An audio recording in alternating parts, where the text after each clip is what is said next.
वाइसमैन्स grand child के episode number 1 की starting में हमें दिखाया जाता है कि एक ऑफिस के अंदर एक आदमी बैठ के अपना काम कर रहा रहता है। उसके दो दोस्त उससे पूछते हैं कि अगर तुम्हारा काम हो गया तो हमारे साथ चलोगे रेस्टोरेंट में। वो लड़का मना कर देता है और वो कहता है कि नहीं, मेरा काम अभी नहीं खत्म हुआ है। फिर उसके दोनों दोस्त वहाँ से चले जाते हैं और वो जाते हुए कहते हैं कि रात भर काम मत करना। और फिर जब उसके दोनों दोस्त चले जाते हैं तो वो कहता है वैसे भी मैं घर जाके क्या करूँगा, या तो गेम खेलूंगा या टीवी देखूंगा। उसके बाद हमें दिखाया जाता है कि वो अपने घर जा रहा रहता है, लेकिन तभी एक कार से उसका एक्सीडेंट हो जाता है। और फिर सीन कट होता है। हमें दिखाया जाता है कि एक आदमी ने अपने गोद के अंदर एक बच्चे को ले रखा था और उसने खुद को पूरी तरीके से मैजिक से कवर कर रखा था और उस जगह पे काफ़ी ज़्यादा तबाही हुई रहती है और बारिश भी हो रही रहती है। फिर सीन वहाँ से शिफ्ट होता है और हमें दिखाया जाता है कि एक जंगल के अंदर दो अलग अलग मुर्गियाँ खड़ी रहती हैं और एक लड़का उन्हें झाड़ियों में से छिप के देख रहा रहता है और उसके बाद वो अपने मैजिक की मदद से उनके ऊपर हमला कर देता है। आगे हमें दिखाया जाता है कि उसने उन दोनों मुर्गियों को मार दिया है और साथ ही साथ एक जंगली सूअर का भी शिकार कर लिया है और फिर वो उन तीनों को अपने मैजिक की मदद से गायब कर देता है। उसके बाद वो लड़का अपना इंट्रो देना शुरू कर देता है और वो बताता है कि उसका नाम शिन है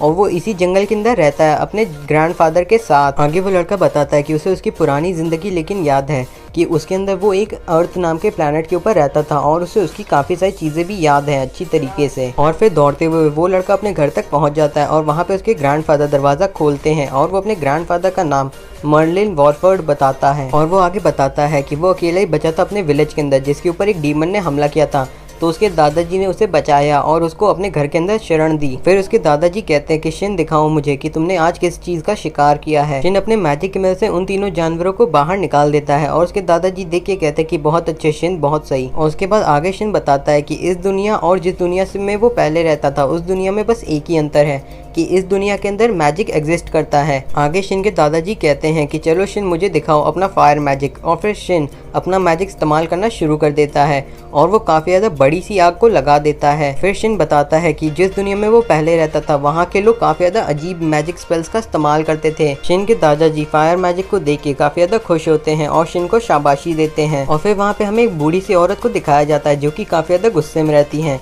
फिर शिन बताता है कि इस लेडी का नाम है मेलिडा बोवेन और मैं इन्हें अपना ग्रैंड मदर मानता हूँ और ये हमसे मिलने अक्सर आती रहती हैं। उसके बाद मेलिडा कहती है कि शिन, तुम्हें ऐसे खतरनाक काम नहीं करने चाहिए। शिन कहता है कि ये काम खतरनाक नहीं, बहुत ज़्यादा आसान था क्योंकि मेरे पास मेरे मैजिकल गियर्स वगैरह थे। ये जो मैजिकल बूट उसने पहन रखे हैं वो उसने और उसके दादाजी ने मिल के बनाए हैं। और फिर मेलिडा कहती हैं कि आखिर एक 8 साल का बच्चा ऐसे शिकार कैसे कर सकता है।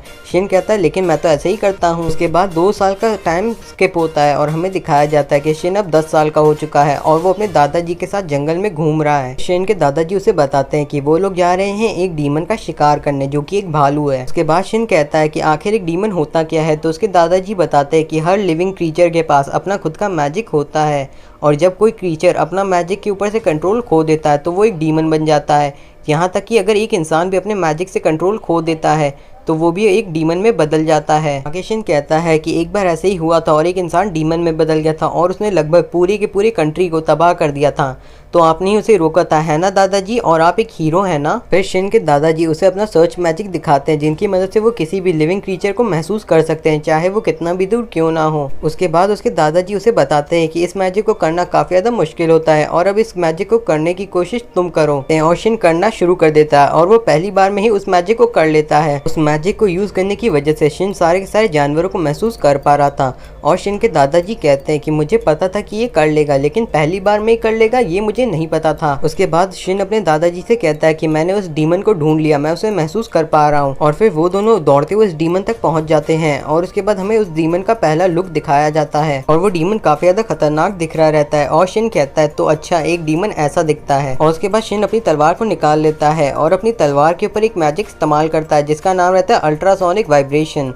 और उसके बाद वो उस डीमन के ऊपर हमला करता है और फिर वो एक और मैजिक का इस्तेमाल करता है जिसका नाम है एयर जेट। और शिन काफ़ी ज़्यादा तेज़ी से उस डीमन के सर को उसके धड़ से अलग कर देता है। शिन के दादाजी कहते हैं कि उन्हें चिंता हो रही थी कि कहीं शिन को चोट ना लग जाए, लेकिन अब शिन ने उसको ख़त्म कर दिया है। उसके बाद शिन अपने दादाजी से पूछता है कि क्या मैंने सही किया, तो उसके दादाजी कहते हैं तुमने मुझसे भी अच्छा किया ये सुन के शिन काफी ज्यादा खुश हो जाता है। उसके बाद शिन शिफ्ट होता है और हमें दिखाया जाता है कि मर्लिन, ग्रैंडफादर शिन के और साथ ही साथ एक अंकल उसके एक दूसरे से शिन के बारे में बात कर रहे रहते हैं। शिन के दादाजी मर्लिन और उसके अंकल को बताते हैं कि शिन ने अकेले ही एक ग्रिजली डीमन को मार गिराया। ये सुन के मर्लिन और उसके अंकल काफी ज्यादा शॉक होते हैं और उसके बाद मर्लिन कहती हैं कि उसकी क्षमता को देख के लगता है कि वो सच में एक दूसरी दुनिया से आया है। शिन के दादाजी मर्लिन के रिप्लाई में कहते हैं कि भले ही शिन दूसरी दुनिया से आया हुआ है लेकिन वो मेरा खुद का पोता है। बाद मर्लिन कहती हैं कि ये बात वो कह रहा है जो कि खुद को पहले लॉर्ड ऑफ डिस्ट्रक्शन बुलाता था। उसके बाद मर्लिन कहती हैं कि मुझे भी ऐसा ही लगता है कि फिर हमें अगले दिन का सीन दिखाया जाता है जहाँ पे शिन अपने अंकल के साथ तलवारबाजी की प्रैक्टिस कर रहा रहता है और वो काफ़ी ज़्यादा थक चुका रहता है। तभी वहाँ पे उसके ग्रैंडफादर आते हैं और उसे अपने साथ ले जाते हैं और उसके बाद उसके ग्रैंडफादर उसको बताते हैं कि असलियत में वो उनका असली पोता नहीं है। शिन अपने मन में बोलता है ये बात तो मुझे पता है और उसके बाद उसके दादाजी उसे बताते हैं कि असल में उसका टेम्परेचर उस बारिश की वजह से गिर जाता है, इसलिए शायद वो सरवाइव कर पाया। फिर शिन अपने ग्रैंडफादर से पूछता है कि आपको पता है कि मेरे पेरेंट्स असल में कौन थे? उसके ग्रैंडफादर कहते हैं नहीं, मुझे नहीं पता है। आगे शिन कहता है कि भले ही मेरे पास मेरे पेरेंट्स ना हो लेकिन मेरे पास काफ़ी ज़्यादा अच्छे ग्रैंडफादर हैं और साथ ही साथ लेडी मर्लिन और मिगेल। और फिर शिन अपने ग्रैंडफादर को थैंक यू कहता है उसे अपने साथ रखने के लिए और ये सुन के उसके ग्रैंडफादर काफ़ी ज़्यादा रोना शुरू कर देते हैं। और उसके बाद फिर से टाइम स्किप होता है और हमें 5 साल बाद का सीन दिखाया जाता है और अब शिन 15 साल का हो गया रहता है और वहाँ पे लेडी मर्लिन, मिगेल और साथ ही साथ उसके ग्रैंडफादर वो लोग तो होते ही हैं और इस बार 3 लोग और रहते हैं। असल में उसके भाई बहन और साथ ही साथ उसके एक और नए अंकल रहते हैं और असल में ये लोग आए रहते हैं शिन के 15th बर्थडे पे पार्टी करने के लिए। शिन के अंकल उससे पूछते हैं कि आखिर तुम्हारा प्लान क्या है और तुम क्या क्या करना चाहते हो। शिन रिप्लाई में कहता है कि वो कभी जंगल से बाहर नहीं गया तो इसीलिए वो शहर जाना चाहता है। और फिर हमें उसके भाई बहनों का नाम दिखाया जाता है, क्रिस्टीना और सिगफ्रीड। और फिर वो लोग काफी ज्यादा मजे कर रहे रहते हैं और फिर वो लोग शिन से पूछते हैं कि तुम्हें पता है कि तुम शहर में जाके क्या करोगे। शिन कहता है कि उसने अभी करियर के बारे में सोचा नहीं है। उसकी बहन उसको अपनी टीम में इन्वाइट करती है डीमन हंटिंग के लिए और उसका भाई उसको मैजिक के लिए कहता है कि तुम बहुत ही अच्छी एन्चांटिंग करते हो, तुम चाहो तो मेरे साथ मैजिक डिवीजन में काम कर सकते हो। और फिर शिन के भाई और बहन एक दूसरे से लड़ना शुरू कर देते हैं शिन के लिए। और फिर शिन कहता है कि डीमन को हंट करना और मैजिक करना ये भी कोई जॉब है। तो फिर वहाँ पे बैठा हुआ मर्चेंट कहता है कि हाँ ये एक जॉब है। और आगे शिन कहता है कि अब मैं बड़ा हो गया तो मुझे पैसे कमाने शुरू कर देने चाहिए, लेकिन मैं उन पैसों का करूंगा क्या। शिन की बातें सुन के सभी लोग काफी ज्यादा हैरान होते हैं और वो कहते हैं कि क्या तुम कभी शॉपिंग पे नहीं गए। तो शिन कहता है नहीं। और फिर सभी लोग उसके ग्रैंडफादर को घूरना शुरू कर देते हैं और उसके ग्रैंडफादर कहते हैं सॉरी, मैं इसको बताना ही भूल गया कि आम चीजों के बारे में। अगले सीन में हमें दिखाया जाता है कि शिन अपने मैजिक पोर्टल की मदद से सभी लोगों को अपने ट्रेनिंग ग्राउंड पे ला देता है। शिन के मैजिक को देख के मर्चेंट कहता है कि वाह ये तो बहुत ही कमाल का मैजिक है, इसकी मदद से तो हम लोग कहीं पे भी कभी भी आ जा सकते हैं। फिर शिन के ग्रैंडफादर बताते हैं कि इस मैजिक को शिन ने ही क्रिएट किया है। फिर जो मिगेल रहता है वो पूछता है कि आखिर हम लोग यहाँ पे आए क्यों हैं। तो उसके ग्रैंडफादर कहते हैं सेफ्टी के लिए। मर्लिन कहती है कि कैसी सेफ्टी। शिन के ग्रैंडफादर रिप्लाई में कहते हैं कि कहीं हम लोग किसी चीज को बहुत ज्यादा डैमेज न कर दें इसलिए। और उसके बाद शिन के ग्रैंडफादर कहते हैं कि शिन चलो अब इन्हें वो मैजिक दिखाओ जो कि मैंने तुम्हें सिखाया था। शिन कहता है कि फायर मैजिक। शिन काफी ज्यादा ताकत इकट्ठी करना शुरू कर देता है और वो कहता है कि सबसे पहले विजुअलाइज करो फ्लेम्स को, आग को, और उसके बाद उसमें ऑक्सीजन और हाइड्रोजन को मिला दो। ये सब कहने के साथ ही शिन अपने मैजिक को फायर कर देता है और वो काफी ज्यादा दूर जाता है और उसके गिरने से बहुत ही बड़ा धमाका होता है और उस मैजिक का इम्पैक्ट इतना ज्यादा रहता है कि बाकी लोग ठीक से खड़े भी नहीं हो पाते। आगे शिन अपने ग्रैंडफादर से पूछता है कि ग्रैंडफादर क्या ये सही था, और जो बाकी लोग रहते हैं उनका रिएक्शन कुछ ऐसा रहता है। उसके बाद मर्लिन उसके ग्रैंडफादर का कॉलर पकड़ लेती है और उसको डांटना शुरू कर देती है और वो कहती है कि तुमने ये सारी चीजें उसे क्यों सिखाई।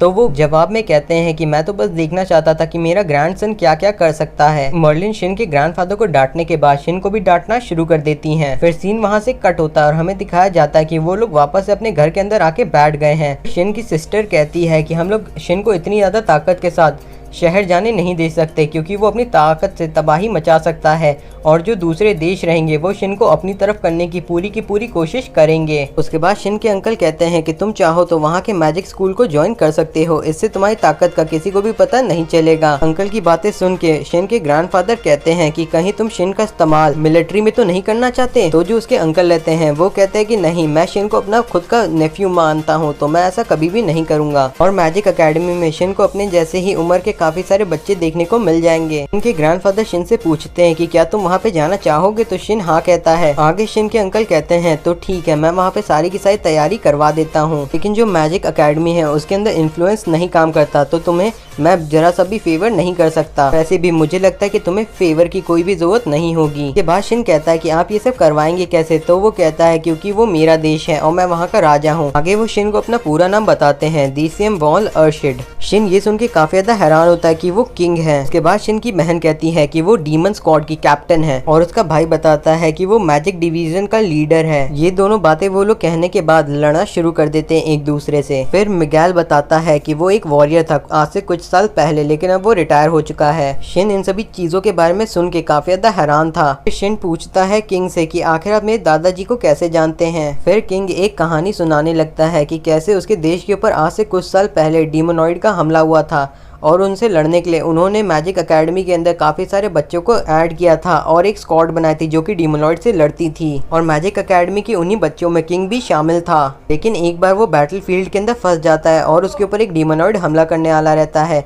तभी शिन के दादाजी और मर्लिन आके उनसे बचा लेती हैं और वो दोनों काफी ज्यादा ताकतवर थे और साथ ही साथ आज भी वो किंग के हीरो हैं। अपनी तारीफ सुन के शिन के ग्रैंडफादर और मर्लिन दोनों ही काफी ज्यादा खुश होते हैं और फिर शिन किंग से कहता है कि मुझे माफ करिएगा, लेकिन मुझे पता नहीं है कि अच्छे तरीके से कैसे किसी किंग से बात करते हैं। आगे शिन कहता है कि मुझे नहीं पता था कि मेरे दादाजी और मर्लिन दोनों ही एक टीम में थे। के बाद शिन की बहन बताती है कि असल में ये दोनों हस्बैंड एंड वाइफ थे। सीन चेंज होता है और हमें दिखाया जाता है कि वो लोग एक बग्गी के अंदर बैठे रहते हैं और जा रहे थे सेंट्रल सिटी की ओर। और शिन पूछता है कि आखिर आप दोनों अलग क्यों हो गए, तो फिर मर्लिन जवाब देती हैं कि मैं कैसे रह सकती थी इस पागल बूढ़े के साथ। फिर हम लोग को सेंट्रल सिटी का एक छोटा सा लुक दिखाया जाता है और उसके बाद उनकी गाड़ी को रोका जाता है सिक्योरिटी चेक के लिए, और जब गार्ड उनसे उनकी आइडेंटिटी का कार्ड मांगता है तो वो देख के हैरान हो जाता है कि ये लोग हैं वाइजमैन और मर्लिन। वाइजमैन शहर के अंदर वापस आ गए हैं। ये बात पूरे के पूरे शहर में फैल जाती है और बहुत ज्यादा बड़ी भीड़ उनकी ओर आ रही रहती है उनसे मिलने के लिए। जो गार्ड रहता है वो पूछता है कि ये बच्चा कौन है, तो वो लोग बताते हैं कि ये उन दोनों का ग्रैंडसन है। उसके बाद हम लोग को उनका शहर का घर दिखाया जाता है जो कि काफी ज्यादा बड़ा रहता है और शिन ये देख के काफी ज्यादा हैरान होता है। और वो लोग जैसे ही अंदर आते हैं वहाँ पे उनके नौकर लाइन लगा के उनका स्वागत करते हैं। और फिर जो मर्लिन रहती है वो कहती है अब मुझे याद आया कि हमें यहाँ पे आना क्यों नहीं पसंद था। शिन के ग्रैंडफादर कहते हैं कि तुम क्यों नहीं जाके एक बार शहर को देख के आते हो। बाद हमें शिन को दिखाया जाता है जो कि काफी ज्यादा खुश रहता है क्योंकि पहली बार उसने सेब को खरीदा न कि तोड़ा। और उसके बाद हमें दिखाया जाता है कि शिन खो जाता है और उसे रास्ता नहीं मिल रहा रहता